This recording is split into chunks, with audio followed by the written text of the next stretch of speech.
Hey everyone, this is Anuj from Sustainable Salons. We're here to talk about the past, present and future of Sustainable Salons and the amazing impact it's making. Let's meet our special guests. Who are you and what do you do? Yeah, who are you? I'm Ewelina. I'm the co-founder and CEO of Sustainable Salons. My name's Paul. They call me the evangelical now of the company, and I guess my role is to see the vision and the future of where we're going, and have those touch points with the customer again, because I've been in the industry all my life. Awesome. For anyone who hasn't heard of Sustainable Salons, what's Sustainable Salons? Well, in a nutshell, well, Is that possible? yeah, to put it into, I guess, the simplest terms is I always say, like, what the high-level pitch is Sustainable Salons is a comprehensive resource recovery service. We're designed specifically for the salon environment. We reward our members for being part of the program, and everything that we collect out of the salon, all the material lines, then gets redirected back into local communities, charitable programs, and again, I can go into great depth on that, but really Sustainable Salons is that plug-in for a salon to simply say, you know what, I want to be sustainable. Well, we've got a simple plug-in that you can just make that happen tomorrow. Amazing. Ewelina, what is Sustainable Salons for you? Sustainable Salons is an innovative resource recovery program designed for the salon environment. We collect up to 95% of the salon and we turn it in a force for good. It just doesn't stop at recycling though. We designed the program, we have three pillars, our people, planet and profit pillars, where we have really cool features in the program for our members. So especially our profit pillar, we have a rewards program, so we reward our members for good. We have a directory where we promote them to conscious consumers. We provide them with a marketing kit. So it doesn't just stop at recycling. It just keeps growing. Yeah. So it's a tough one, isn't it? Putting it in a nutshell, the elevator pitch, it's been something we've been trying to challenge ourselves for years. But there's just so much goodness to be done from everything we're collecting. It's been the hardest thing, putting it in a nutshell. What do you think it is? I mean, I was just going to ask, like, is that all you do? Is that it? Yeah. Well, I think like if you even break down, sustainability is just also a word that a lot of people, when you always ask someone, they always have a different answer to what sustainability means to them. And to really go to the true definition of sustainability, it's about just guaranteeing resources for future generations. Let's just put it simply like that. Yeah. So whatever we have today and we've taken and enjoyed, let's say, from our parents and all the things that we've got to consume, it's just guaranteeing that the next generation, our kids and their kids, have also the same access to those resources to also have those amazing things in front of them so they can live a prosperous life. Love it. So just to keep the energy levels up, loosen it up. we are going to do a would you rather round. Would I rather what? So Paul, Ewelina, would you rather a quiet night at home or a night out? We've got a little baby girl, a night out. Ewelina. A quiet night at home. Oh, what? I know who's having the baby girl. That's perfect. This works out perfectly. Would you rather have the ability to see 1 month into the future or 150 years into the future? I'm a futurist. Take me all the way. 1 month. I think that perfectly splits the roles between the organisation. That's good. I know who to talk to. Would you rather be forced to dance every time you heard music or be forced to sing along to any song you ever heard? Forced to dance. Forced to dance. Both of you forced to dance. Yeah, we're not singers. No. Would you rather eat your favourite meal for every meal for the rest of your life or never be able to eat your favourite meal again? Whoa. Eat my favourite meal every day. Yeah, easy. I eat sushi every day, so I can stick to that for the rest of my life. I'm a stag bowl girl. I do have to ask, is your favourite meal sushi? I'm a sushi guy. I'm addicted. Just like chicken teriyaki roll? And you know the weirdest part to this is because, growing up as an Italian boy, I eat pasta every day of my life. So I've got this like thing, every time I see pasta, I'm like, oh my God, it's like my grandmother fattening me up again, And it's terrible because pasta's my favourite thing. And now it's her favourite meal. I'm like, and we never go to an Italian restaurant. Partners in business, partners in life. It works out. Everything works out for the best.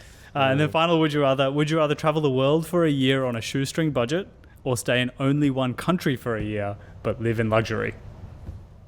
Travel the world on a shoestring budget. I would go with that one. That's what we love because it's exciting. Yeah, love it. And there's definitely going to be more information about that coming up soon. So Ooh. very excited.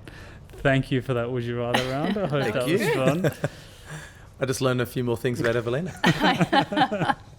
She wants to stay at home and I'm allowed to go out. Thank God. I was like, I thought you wanted to go out too. What are you talking about? So wait, it's just me out. Yeah. So, Paul, Ewelina, why did you build Sustainable Salons? Yeah, now it's a really good question because to go back a little bit in history here, Ewelina and I met in Amsterdam nearly 18 and a half years ago. So when we were living in Amsterdam at the time, so you've got to go back to 2005 here. Sustainability wasn't a hot word. It was still a very new word. I even remind people that's when some people are still getting their first email address even around that time. But ultimately, I was just doing hairdressing. I was loving my career. I was being very creative, doing lots of fashion shows. Sustainability wasn't at my core. I was really just wanting to be into fashion. And then all of a sudden, I was starting to hear this word pop up a little bit. I didn't really understand it at the time. And I think as time evolved and I met Ewelina and kind of got curious to what she was doing in her world. So when we met here, we met the old-fashioned way at a party, in the kitchen. And I remember asking Ewelina, what do you do? And she's like, oh, I study at this fashion university and I'm kind of doing my thesis on sustainability. And I'm like, what does that mean? Boring.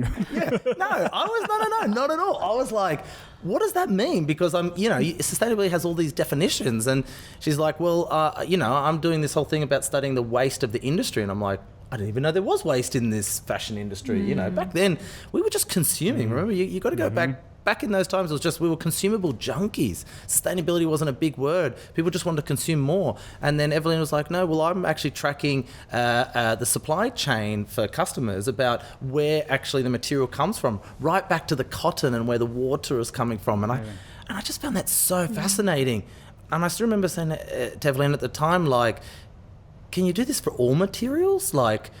Is it even and I started to think about the hair salon going, well, what about the foil that we use? And I still remember this happening the day after, because I had to go work the next day after meeting Ewelina. And I still remember being in the salon looking down going, where does all the hair go? Where does the metal go? Where does the plastic go? And I guess that curiosity really sparked in me to start wanting to know more about the hairdressing industry. So that's really how it evolved in that space. And honestly, once you look at the purpose of sustainability, you nearly have to have something wrong with you not to agree with it, because everything about sustainability is about guaranteeing our resources for future generations. It's making us prosper into the future. It's really about securing our future. And I think once you read into it, you're like, this makes total sense. And that's what really clicked for me going, this is going to be a big thing.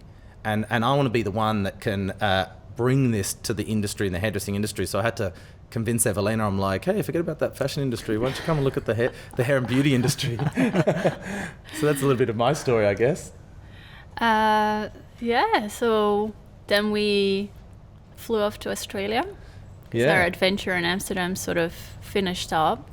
And so with that knowledge and a lot of free time, we decided to travel around Australia. And that was about 3 months we did that for. Yeah, it took us about 3 months to drive around Australia, $7,000 in petrol. I warn anyone of driving around Australia, prepare yourself.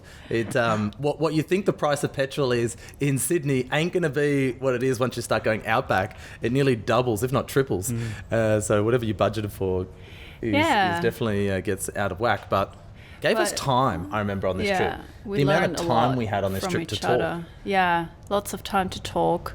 And so towards the end of the trip, we got itchy, we were ready to do something. But I guess I'm always big on market research. And from my research, there is really nothing available on what's going on with hair salons in Australia. So it's like, and as a hairdresser, I'm like, market research? what market research? Let's just do this. Let's just walk in the salon and start recycling. She's like, no, we're going to study 160 hair salons and we're going to write a thesis and a report. I'm like, a report? I'm like, I've got a TAFE degree. I don't want to write a report.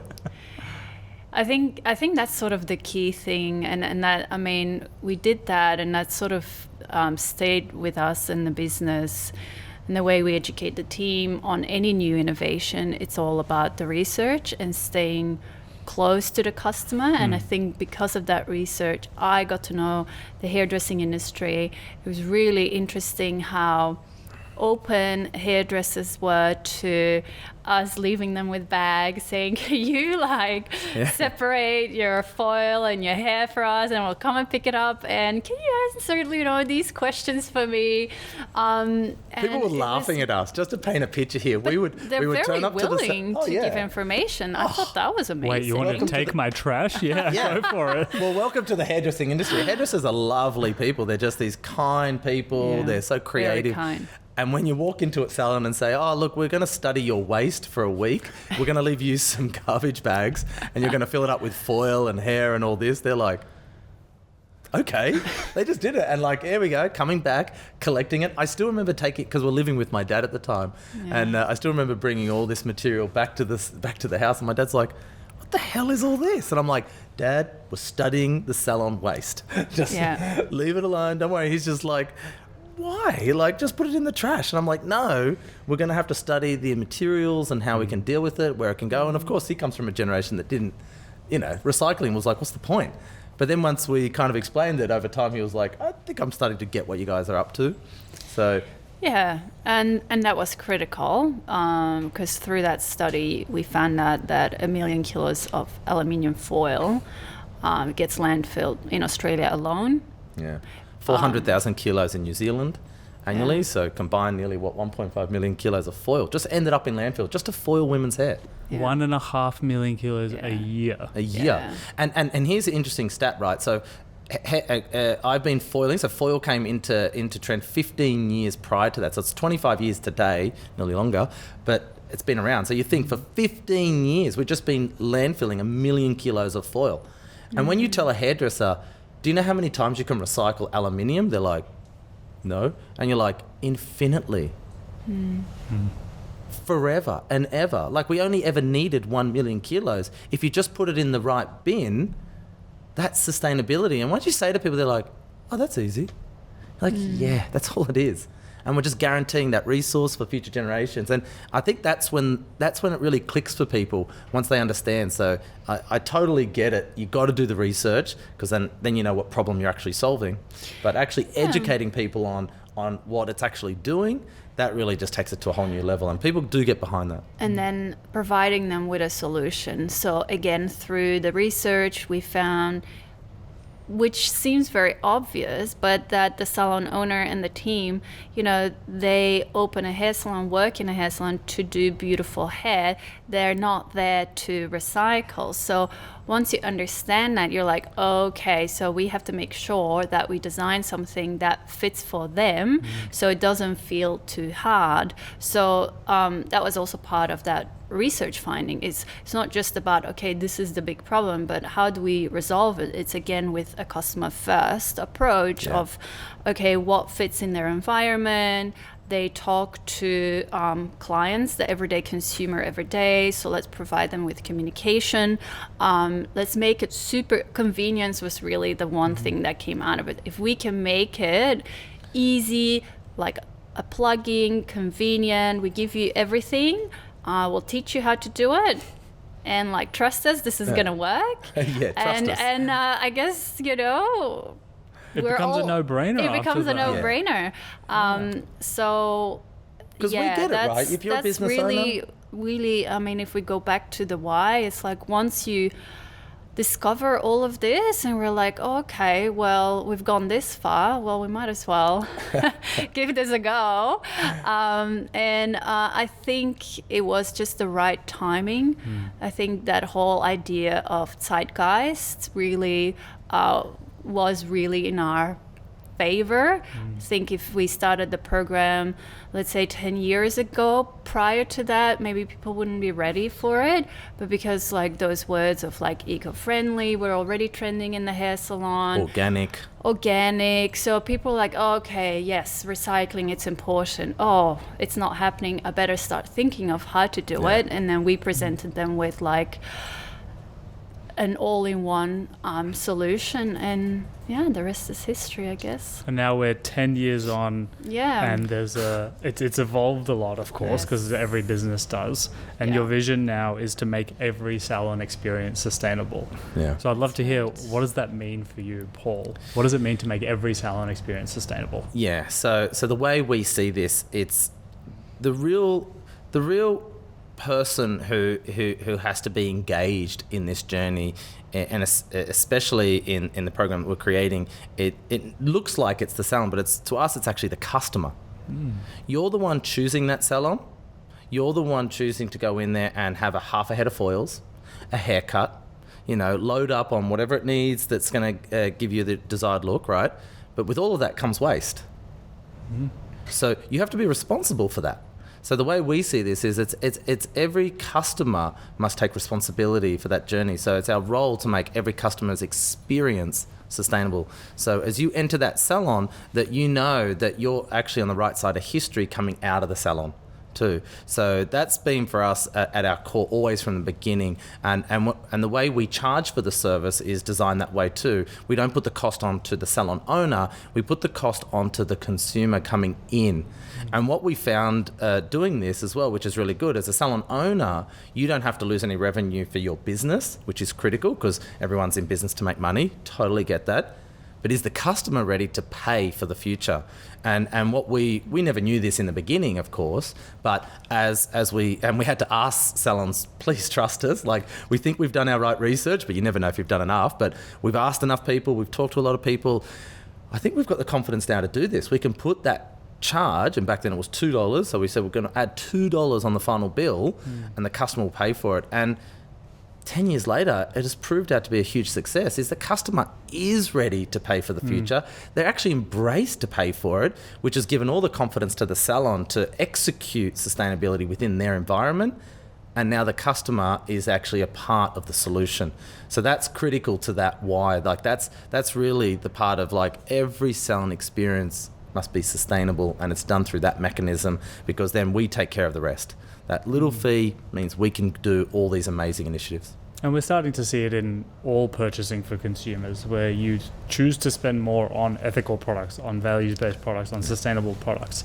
So it's almost the same thing, but for the service side as well. You're just choosing to have a better service. And of course, that comes with a tiny little bit of surcharge. Yeah. But look at all the impact that it can make. Right? And you know what blows my mind still today is when people say, oh, no, people don't want to pay extra. People don't want to pay extra. I'm like, yeah, well, it depends what you're giving them. It's amazing and it doesn't, let's not tie this I won't tie it just to sustainability, but when you want something, it's amazing, you'll find a way to get it. Question asked. I don't care. You want that tennis racket, you'll find a way to get that tennis racket. You want that surfboard, you'll find a way to get that surfboard, right? You want that dress, you'll find a way to get that dress. Even if it's through Afterpay and I'll pay it off through installments and payments, right? You'll find a way. But if you can, with sustainability, if you actually give the knowledge and the education correctly to the individual, again, it goes back to that part. I'm still shocked today, people that wouldn't want to pay, right? And we still very rarely come across any consumer that actually doesn't want to pay. And the ones that we do come across, we actually ask the salon, did anyone tell the client? And they actually say no. But once we did tell the client, she or he felt quite embarrassed, and they're like, of course, just a few dollars, for God's sake. It totally makes sense. You employ all these people with disability, you do all these amazing things with recycling, you generate all this revenue for the salons through the program. They love it. Amazing. And then for the mission, it's about creating an ecosystem that enables a positive impact on the planet. Ewelina, tell us about this ecosystem. What does that mean? Well, it started as a comprehensive resource recovery program, very much focused on making salon waste history. And it has evolved to becoming an ecosystem. So, well, what does that mean? It means that we've created a world where you can do a lot of good, not just for the planet, also for people. And not just for the salon owner, but also for the team in the salon, for the salon client, for partners. So the ecosystem is really about the entire community. So when we talk about people in our ecosystem, for example, we found over the years that hairdressers really want to volunteer, but it's too hard. They don't have time to organize it themselves. They might not know who to volunteer with, but they can do really amazing things with their skills for the local community. So that's where we activated our program to partner with local charities to offer them those volunteering opportunities. So that's one example of how we've activated the people pillar in our ecosystem. Another one is ponytail donations. So prior to us, hairdressers didn't know what to do with ponytails. Most donations came from the public directly to charities, or the public would come into a hair salon saying, hey, this is what needs to be done. But again, most hairdressers that we've spoken to, and Paul being a hairdresser himself, you don't really get that education from the RTOs on how to do it. Like, it's not standard education to be educated not only on how to do good hair, but do good hair for purpose. So that's how the ponytail program started. We really connected those dots. So in our ecosystem, it's not just about giving us the ponytails, but knowing what good that the ponytails do in the ecosystem for the recipients of the ponytails.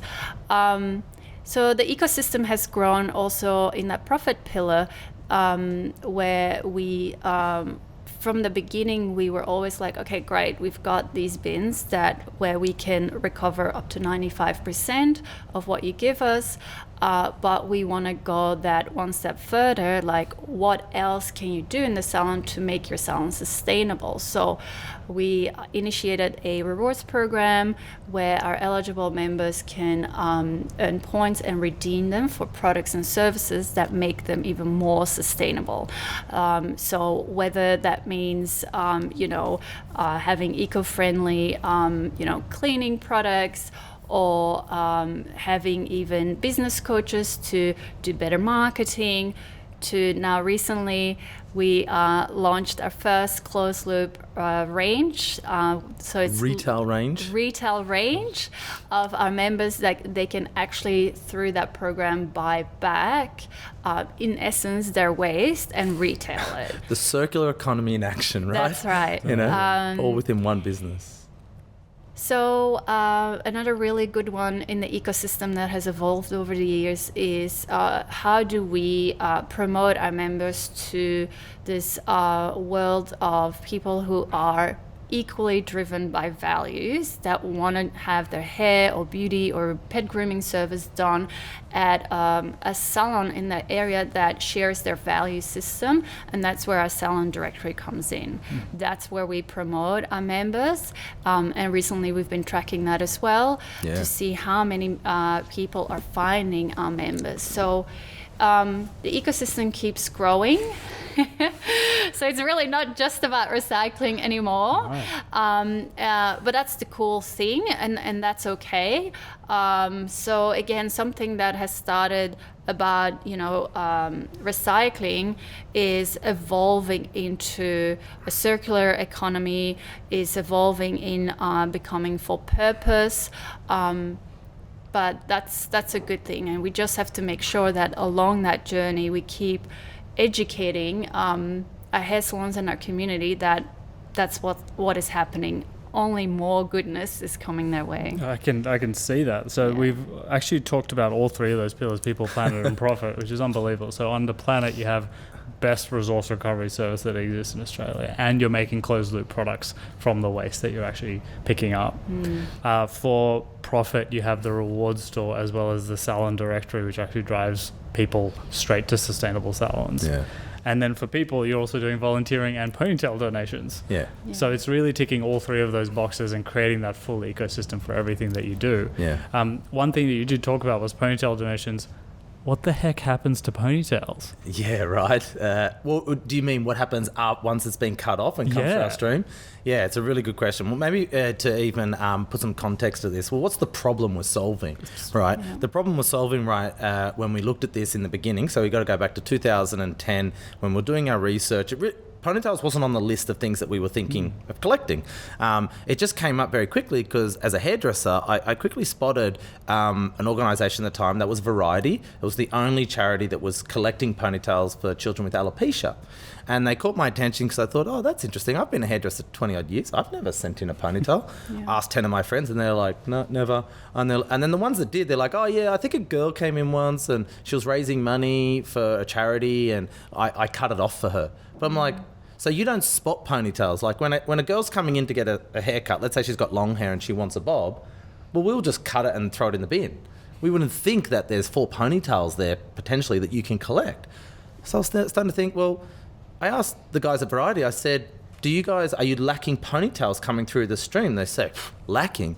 Oh, we need thousands more, just for children with alopecia. This is going back to 2010, and this number has gone up much higher. They need 4,000 ponytails a year to come through the stream just to cover for the wigs with alopecia for children. Wow. I was like, wow, so how many are you collecting? And they're like, oh, we're lucky to get 500 to 1,000 a year, through our program. We're like, we're going to fix that. That's all I thought. Okay, we know how to fix this. It's just, again, back through education. And again, once you tell a hairdresser the problem, look at what they're doing today. Salons all over the country are now wanting to get involved. They're like, we can send in 5 to 10 a week coming through a salon. And that's the magical thing now is the salons are a part of the solution. The best part about this is we've got ethical hair now going onto wigs, meaning the hair's coming from an Australian girl going to another Australian girl for her wig or guy, and it doesn't mean it has to come from overseas because actually hair is a really unethical source where hair comes from, mainly from India, where it's just been treated as this resource where it's literally getting scalped off people's heads and sold into this black market, and then that ends up mainly going through the wig market. And we thought, no, we're going to fix that. And today, it's just been remarkable. It's now turned into not only the #1 Australian donor of ponytails, we think we're the world's largest donor today, with hundreds of thousands of ponytails now being collected. And we don't take any money from that. We donate all those ponytails for free back to the wig makers, back to our charities, and make sure that they can take full advantage now of offsetting those costs back to the consumer. And just to paint that picture, hair is actually quite expensive when you're buying it. It can make up sometimes 30 to 50% of the actual wig itself. And wigs can cost upwards of around $6,000 plus per wig. So especially children, it's hard because sometimes people don't realize, but children grow and their heads grow as well. So for children who need a wig, they actually need a few weeks over the years. So if you think about the costs involved of getting a wig and getting a few weeks, it's really expensive. It's unbelievable.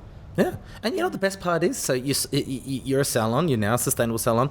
Now there's thousands of consumers looking to now get their hair done at your salon because they want to support their salon, their local salon, right? And that's just one example. They come from many others, but it just drives more business to you. So doing good is actually good for business.